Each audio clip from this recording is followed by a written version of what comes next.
হুজুর, আমি আপনার এক বোন, মাহফিলে এসেছি, 1,50,000 টাকা আমি মাহফিলে দিব, মেহেরবানি করে আমার জন্য একটি দোয়া করবেন। আপনাদের দাড়ি আমার দেখতে খুব ভালো লাগে, আল্লাহ যেন আমার মুখে দাড়ি উঠায়। আল্লাহুম্মা আমিন। রব্বুল আমিন, তুমি ইন্নাল্লাহা আলা কুল্লি শাইইন কাদির। কি পারো না তুমি?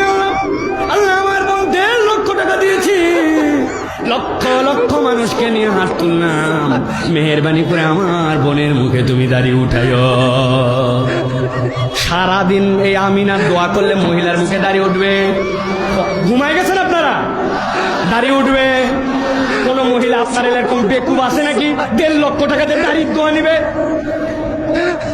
কিন্তু মহিলার দাড়ি উঠে না, আর আপনি দাড়ি কাটে মহিলা স্বাধীন কে? কি